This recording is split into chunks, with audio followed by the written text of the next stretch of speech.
Bismillahirrahmanirrahim. Assalamualaikum warahmatullahi wabarakatuh.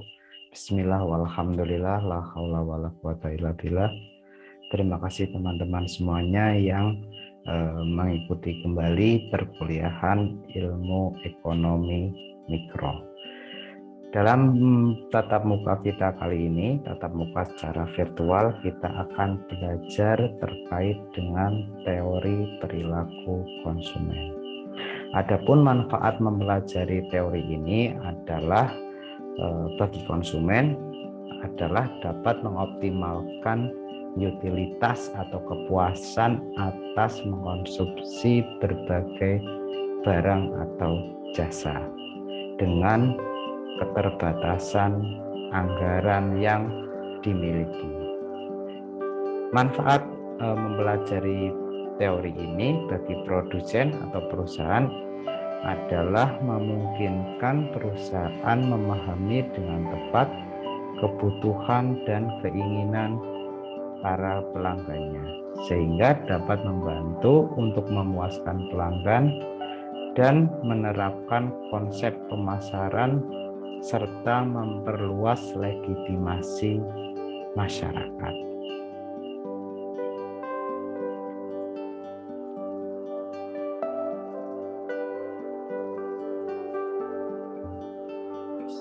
Share materinya.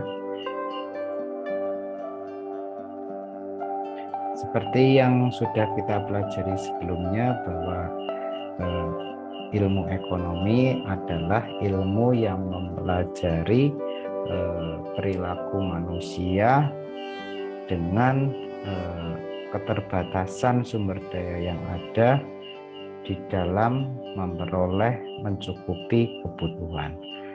Dari sudut pandang konsumen, ilmu ekonomi berarti adalah ilmu yang mempelajari keterbatasan konsumen di dalam mencukupi kebutuhannya, di dalam memenuhi kebutuhannya yang tidak terbatas, sehingga memerlukan pilihan-pilihan yang tepat, kombinasi di dalam mengkonsumsi barang yang tepat agar mencapai utilitas yang maksimal, utilitas yang optimal.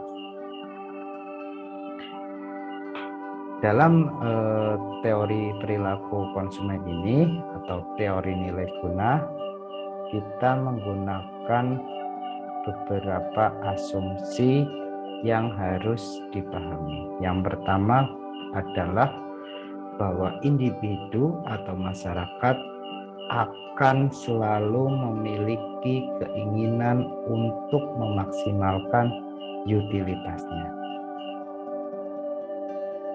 Nilai guna merupakan kepuasan yang dinikmati oleh individu sebagai konsumen di dalam mengkonsumsi sebuah produk.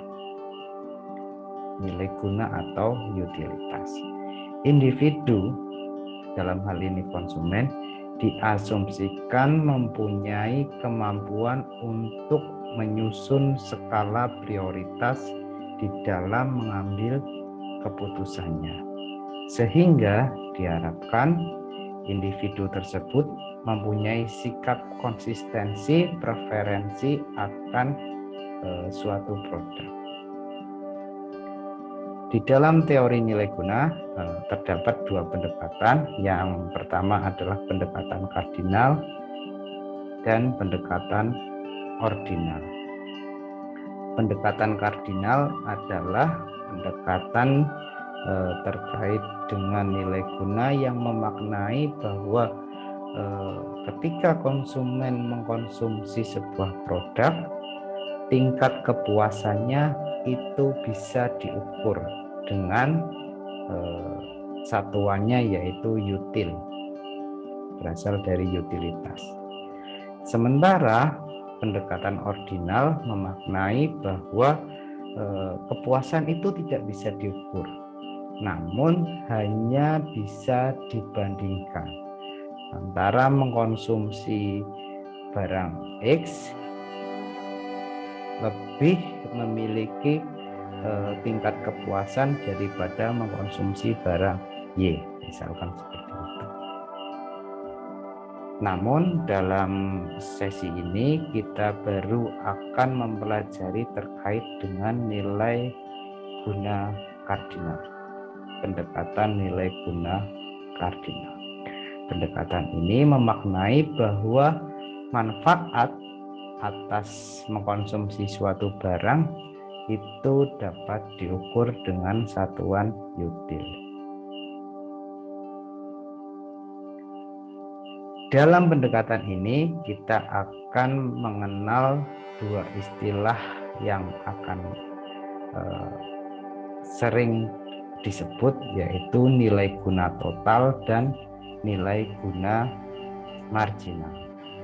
Nilai guna total merupakan nilai kepuasan karena mengkonsumsi barang atau jasa. Sementara nilai guna marginal, kalau kita ngomong marginal berarti itu merupakan tambahan. Nilai guna marginal adalah tambahan nilai kepuasan, tambahan kepuasan karena bertambahnya barang yang dikonsumsi. Berapakah tambahan kepuasan ketika kita mengkonsumsi barang, berapa tambahan kepuasan ketika seorang konsumen menambah jumlah barang yang dikonsumsinya. Jadi nilai guna marginal itu rumusnya adalah delta TU dibagi delta kuantitinya, jumlah barangnya. Lebih jelas bisa kita simak contoh berikut yang sudah sering dicontohkan terkait dengan nilai guna total dan marginal. Sering sekali dicontohkan adalah ketika seorang konsumen atau kita mengkonsumsi air minum, atau kalau seorang muslim biasanya mengkonsumsi minuman ketika berbuka puasa. Ketika seorang muslim berpuasa, otomatis menjelang buka rasa haus itu akan sangat tinggi, tingkat hausnya akan sangat tinggi, dan ketika di hadapannya terdapat banyak minuman, dia otomatis menginginkan seperti ingin minum seluruh hidangan yang ada, minuman yang tersedia. Namun ketika minuman tersebut diminum satu persatu, tingkat kepuasan yang diperolehnya berbeda-beda. Ketika seorang konsumen, seorang muslim minum es buah pada saat berbuka puasa, gelas yang pertama tentunya dirasa sangat nikmat karena bisa menghilangkan seluruh dahaga. Ketika minum gelas yang kedua masih nikmat. Ketika minum gelas yang ketiga nikmat, tetapi tidak senikmat gelas yang pertama dan yang kedua. Dan ketika ditambah lagi gelas yang keempat, mungkin sudah penuh perutnya. Ketika ditambah lagi gelas yang kelima, mungkin rasanya sudah kembung mau muntah. Apalagi ditambah gelas yang keenam atau yang ketujuh dan seterusnya. Nah, itu menggambarkan bagaimana marginal utility, nilai guna marginal akan terus menurun ketika seorang konsumen menambah jumlah barang yang dikonsumsinya.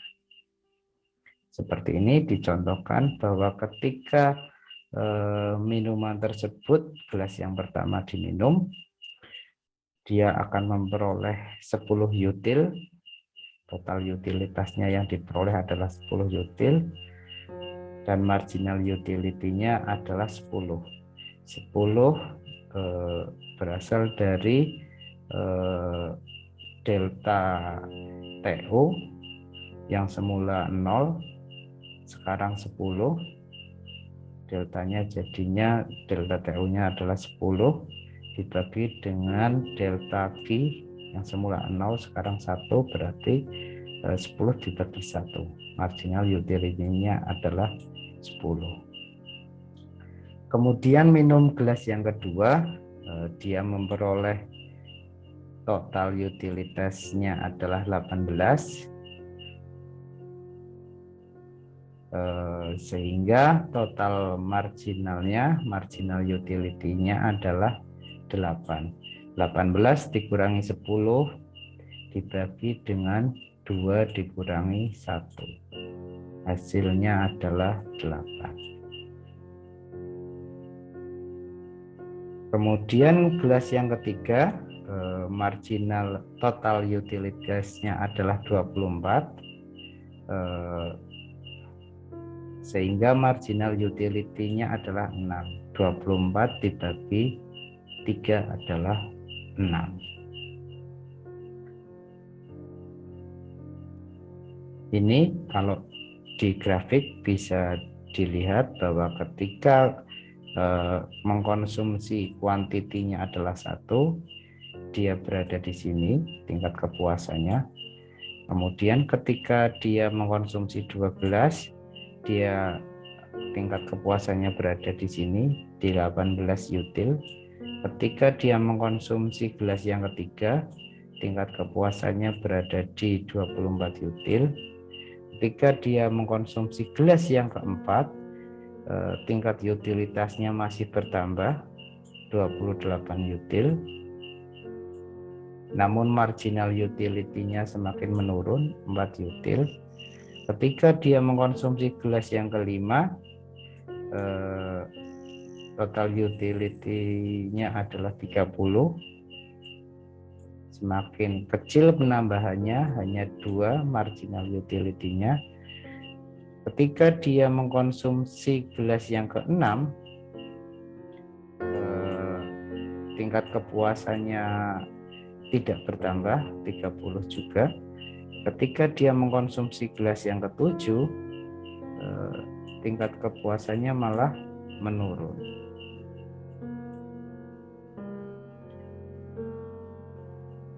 Nah, di dalam grafik ini bisa dilihat bahwa tingkat kepuasan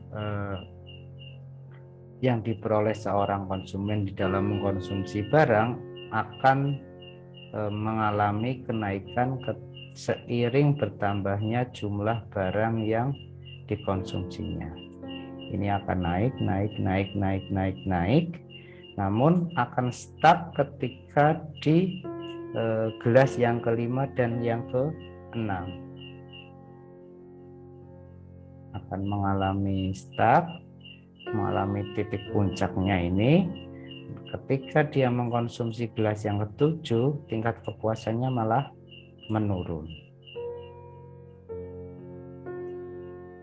Sementara dalam grafik marginal utility-nya bisa dilihat bahwa marginal utility-nya grafiknya selalu menurun, terus menurun seiring dengan bertambahnya jumlah kuantitas barang yang dikonsumsinya. Terus menurun sampai pada gelas yang keenam, marginal utility-nya adalah 0, dan ketika ditambah lagi marginal utility-nya malah menjadi negatif, -2 ini. Lalu di manakah tingkat kepuasan yang paling tinggi? tingkat kepuasan yang paling tinggi adalah ketika nilai marginal utility-nya adalah sama dengan 0. Tingkat marginal utility-nya adalah sama dengan 0. Yaitu ketika seorang konsumen mengkonsumsi minuman pada gelas yang ke-6.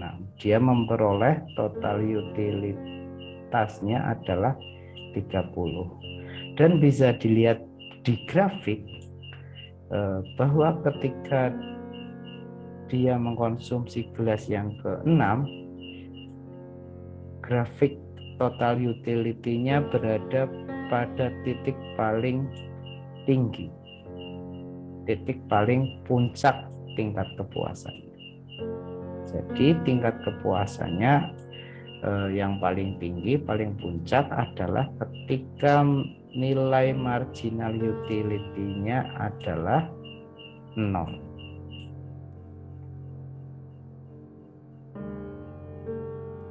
Ini merupakan gambaran atas total marginal utility, utilitas marginal, dan utilitas total. Ini seperti yang disampaikan oleh Goosen pada teori yang pertama, hukum Goosen yang pertama, the law of diminishing marginal utility. Di mana dalam hukum Goosen yang pertama dia menjelaskan bahwa jika pemenuhan kebutuhan atas satu jenis barang dilakukan terus-menerus, maka utilitas yang dinikmati konsumen akan semakin tinggi. Tetapi setiap tambahan konsumsi satu unit barang atau marginal utility-nya akan memberikan tambahan utilitas yang semakin kecil. Nilai marginal utility-nya semakin kecil.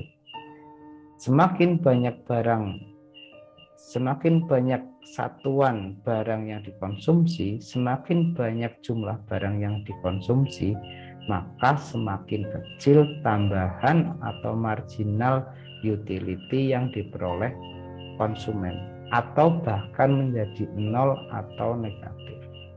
Dan ketika 0 tersebut, ketika marginal utility nilainya adalah 0, itu berarti menunjukkan tingkat kepuasan yang paling tinggi yang diperoleh oleh seorang konsumen. Hukum ini disebut juga dengan hukum guna marginal yang terus menurun. Bila jumlah barang yang dikonsumsi pada waktu tertentu terus ditambah, maka guna total yang diperoleh akan bertambah. Tetapi nilai guna marginalnya akan semakin berkurang. Oleh karena itu, hal tersebut bisa dirumuskan MU atau marginal utility adalah delta TU dibagi delta Q, seperti contoh yang sudah saya jelaskan tadi. Untuk mencari nilai marginal utility adalah dengan membagi selisih total utility dengan selisih kuantitinya. MU sama dengan delta TU dibagi delta Q. Goosen kemudian menjelaskan teori yang kedua melalui hukum Goosen yang kedua, di mana dia menjelaskan bahwa konsumen akan melakukan konsumsi sedemikian rupa sehingga nilai guna marginal setiap barang dan jasa yang dikonsumsi akan memiliki nilai yang sama. Kalau tadi di awal di hukum Goosen pertama adalah mencontohkan bahwa ini terkait dengan mengkonsumsi satu jenis barang.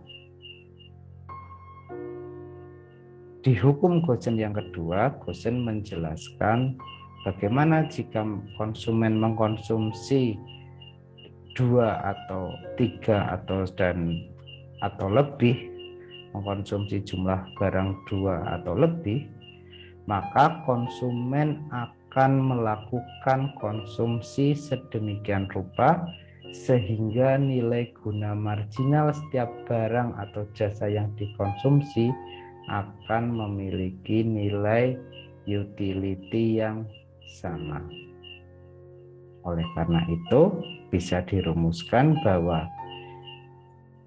MUX, marginal utility atas mengkonsumsi barang X, dibagi dengan harga barang X sama dengan marginal utility barang Y dibagi dengan harga barang Y, dan sama dengan ketika konsumen mengkonsumsi marginal utility barang Z dibagi dengan harga barang Z.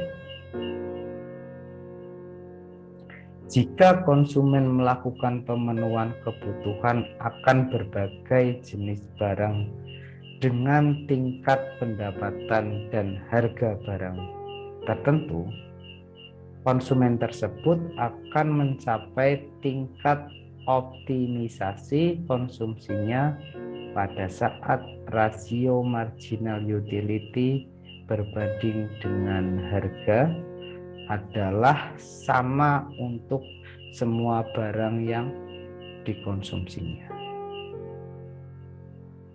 Seperti yang dicontohkan, dijelaskan pada rumus tersebut tadi. Titik di mana kepuasan konsumen mencapai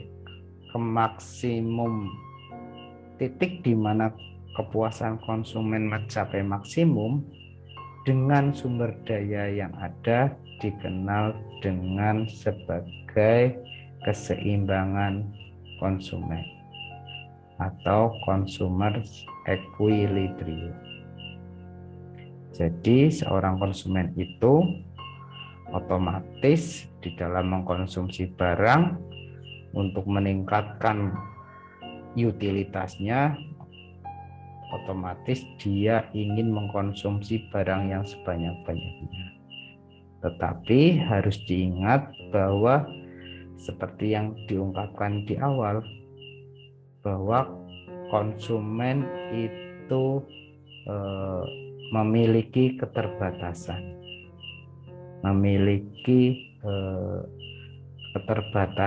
yaitu anggaran atau income.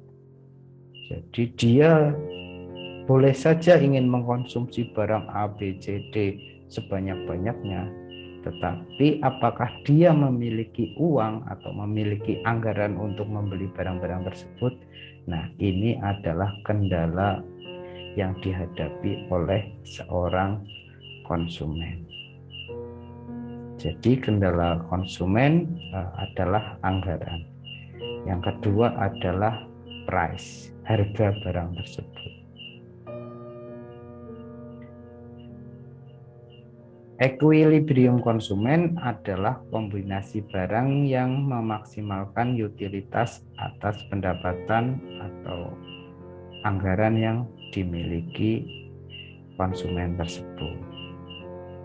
Jadi equilibrium konsumen terjadi ketika seorang konsumen bisa memaksimalkan utilitasnya atas anggaran atau pendapatan yang dimilikinya.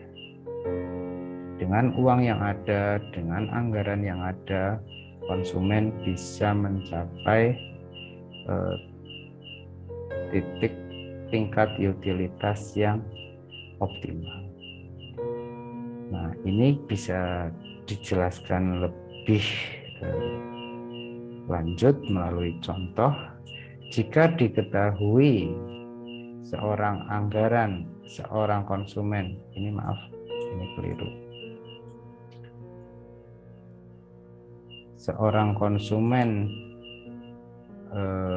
memiliki anggaran 20.000, ini maksudnya adalah 20.000.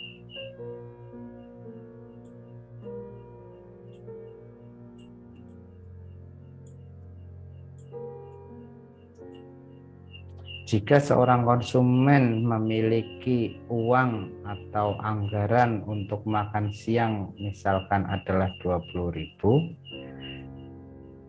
terus kemudian dia ingin membeli makan siang yaitu soto, di mana soto biasanya di situ juga ada gorengan.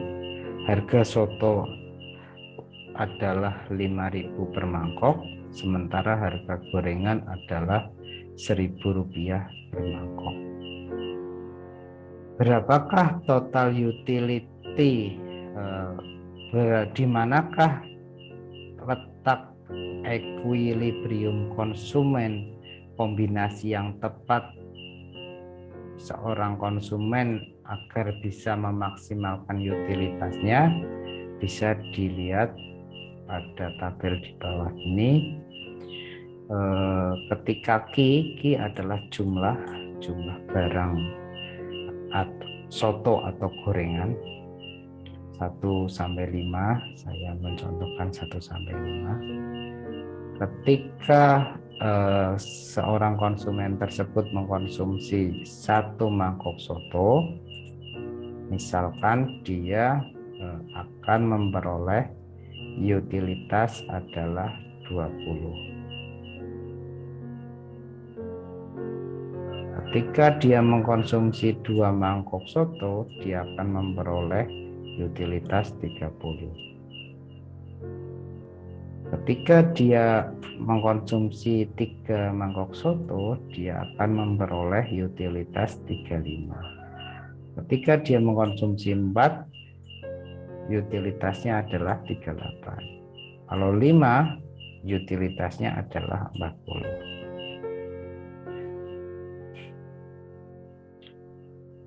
Lalu berapa marginal utility-nya? Ketika dia mengkonsumsi 1 mangkok soto, dia memperoleh total utility 20, berarti marginal utility-nya adalah 20, selisih delta TU-nya 20, delta Q-nya adalah 1. Rumus yang ini, kita gunakan rumus yang ini untuk mencari marginal utility. Ketika dia mengkonsumsi 2 mangkok soto, total utility-nya 30, berarti marginal utility-nya adalah 10. Delta TU-nya adalah 10, ini TU-nya adalah 10, sementara delta Q-nya adalah 1. Ketika dia mengkonsumsi 3 mangkok soto, total utility-nya adalah 35, marginal utility-nya adalah 5. Penambahannya semakin menurun, penambahan kepuasan. Ketika dia mengkonsumsi 4 mangkok soto, utilitasnya adalah 38, marginal utility-nya adalah 3. 38 dikurangi 35, 3 dibagi delta Q-nya adalah 4 dikurangi 1. 3 dikurangi 1, 3 dibagi 1, 3. Ketika dia mengkonsumsi 5 mangkok soto, total utility-nya adalah 40, jadi marginal utility-nya adalah 2. Lalu bagaimana dengan gorengan? Karena di warung tersebut juga terdapat gorengan. berapakah dia akan membeli gorengan dengan anggaran 20.000 tadi. Ketika dia membeli satu gorengan, makan satu gorengan, total utility-nya adalah 10, marginal utility-nya 10. Ketika dia mengkonsumsi 2 gorengan, dia memperoleh 17 utility, sementara marginal utility-nya adalah 7. Ketika dia mengkonsumsi 3 buah gorengan, marginal utility-nya adalah 21, total utility-nya adalah 21, maksud saya marginal utility-nya adalah 4. Ketika dia mengkonsumsi 24 gorengan, dia marginal utility-nya adalah 3. Dan ketika dia mengkonsumsi 5 gorengan, marginal utility-nya adalah 1. Ingat bahwa rumus terciptanya consumer equilibrium adalah ketika MUX dibagi PX sama dengan MUY dibagi PY. Ini untuk 2 jenis barang. Karena ini 2 jenis barang, kita memakai ini. MUX dibagi PX sama dengan MUY dibagi PY. Oleh karena itu, dimasukkan ke dalam sini rumusnya. MU soto dibagi price soto. MU soto adalah di kolom ini. MU soto adalah di kolom ini. Dibagi harga soto. Harga sotonya adalah 5.000. 20 marginal utility pada saat mengkonsumsi 1 mangkok soto adalah 20 dibagi dengan harga sotonya adalah 5.000. Ketemunya 0,004. Ketika konsumen mengkonsumsi 2 mangkok soto, berarti marginal utility-nya adalah 10 dibagi dengan harga sotonya 5.000.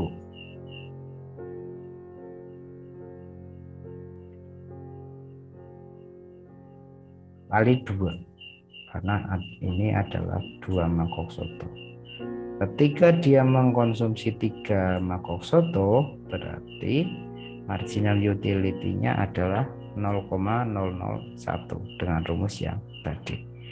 Ketika 4 mangkok ketemu 0,006. Ketika 5 mangkok ketemu 0,0004. Ini merupakan rumus untuk marginal utility soto dibagi dengan harga soto. Sementara di kolom sebelahnya adalah marginal utility gorengan dibagi dengan harga gorengan adalah 10 dibagi dengan harga gorengannya 1.000, 0,01. Ketika kuantitinya 2, berarti 7 dibagi dengan 1.000.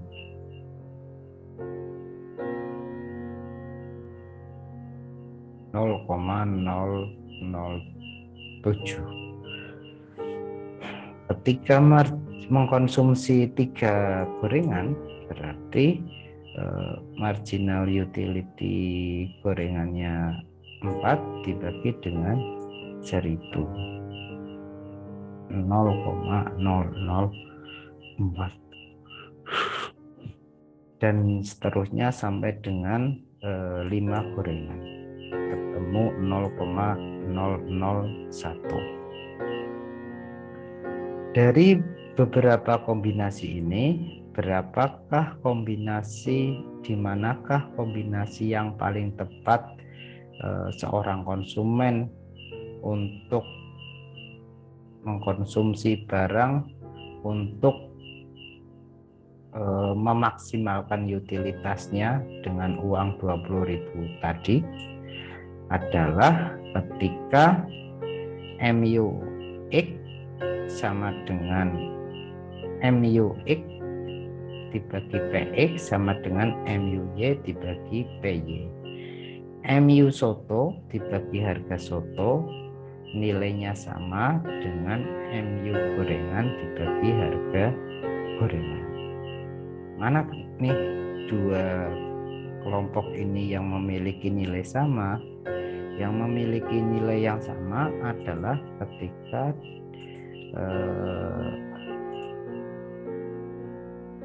adalah di angka ini 0,001. Ini adalah kombinasi yang paling tepat antara soto dan gorengan, antara seorang konsumen untuk memilih makan soto berapa dan makan gorengan berapa, di mana nilai dengan rumus ini memiliki nilai yang sama. Mari kita cek apakah betul kombinasi ini memiliki tingkat utilitas yang paling tinggi. Tingkat utilitas kombinasi, total utilitas kombinasi sama dengan utilitas soto dibagi dengan total utilitasnya gorengan. TU soto, total utility soto adalah ketika konsumsi 3 mangkok soto, yaitu 35. Ditambah utilitasnya gorengan adalah ketika mencapai angka ini adalah di saat gorengan dikonsumsi di kuantiti ke-5 dengan 25 utilitasnya.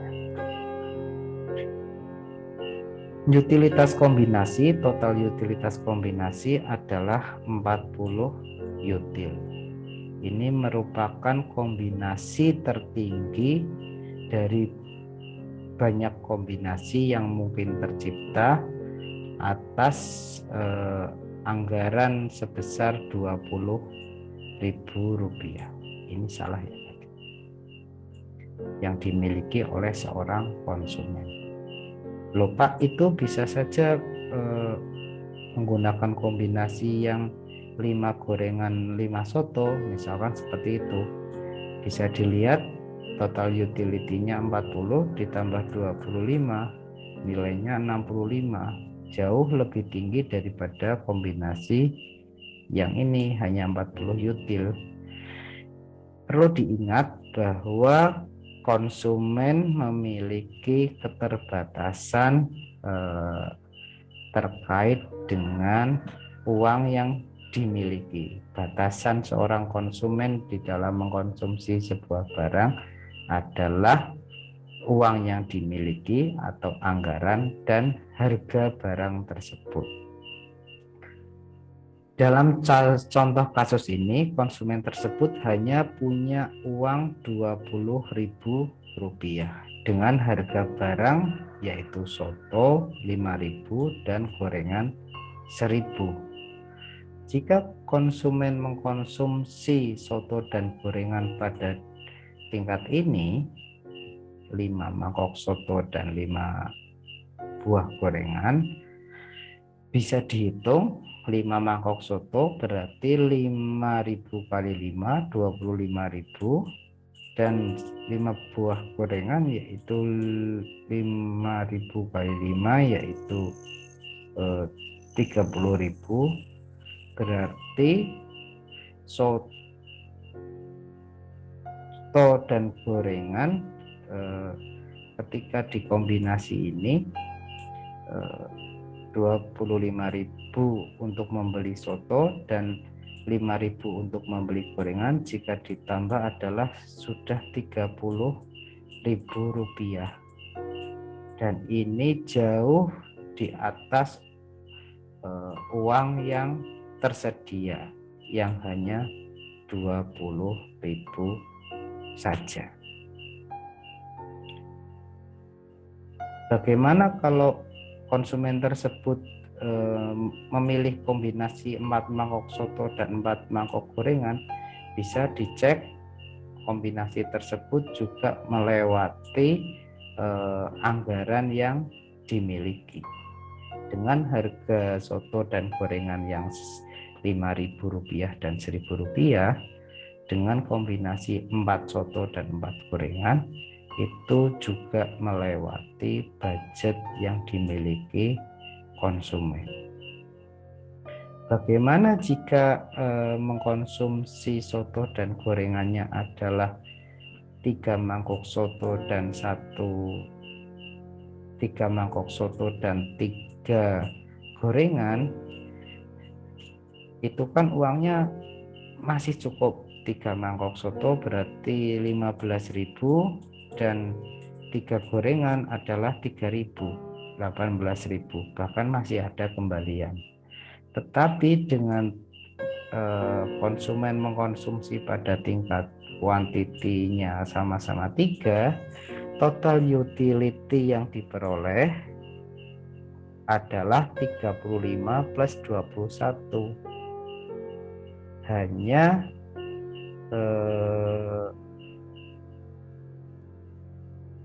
35 plus 21, 56 util. Sementara kalau pada kombinasi 3 mangkok soto dan 5 buah gorengan adalah 35 ditambah 25. Maaf, ini ternyata salah. 35 ditambah 25 yaitu 60 util. Kalau pada kombinasi ini konsumen memperoleh 60 util.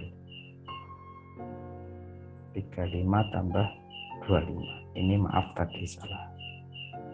Jadi rumus tersebut sudah betul yang menjelaskan bahwa di manakah seorang konsumen harus mengkonsumsi, pada tingkat kombinasi yang mana, adalah pada tingkat kombinasi ketika marginal utility barang X dibagi dengan harga barang X sama dengan marginal utility barang Y dibagi dengan barang Y, harga barang Y, sama dengan marginal utility barang Z dibagi dengan harga barang Z. Bisa dipahami? Itu terkait dengan teori nilai guna dengan pendekatan kardinal, bahwa asumsi yang digunakan bahwa seorang konsumen pasti ingin memaksimalkan tingkat utilitasnya dengan atas anggaran yang dimilikinya. Namun perlu kita pahami, perlu kita ingat bahwa Allah Subhanahu wa Ta'ala telah mengingatkan kita sebagai orang Muslim dalam surat Al-A'raf ayat 31 bahwa hai anak Adam, pakailah pakaianmu yang indah di setiap memasuki masjid. Makan dan minumlah dan janganlah berlebih-lebihan. Sesungguhnya Allah tidak menyukai orang yang berlebih-lebihan. Itu yang bisa saya sampaikan, semoga bermanfaat. Terima kasih, mohon maaf atas segala keterbatasan. Wassalamualaikum warahmatullahi wabarakatuh.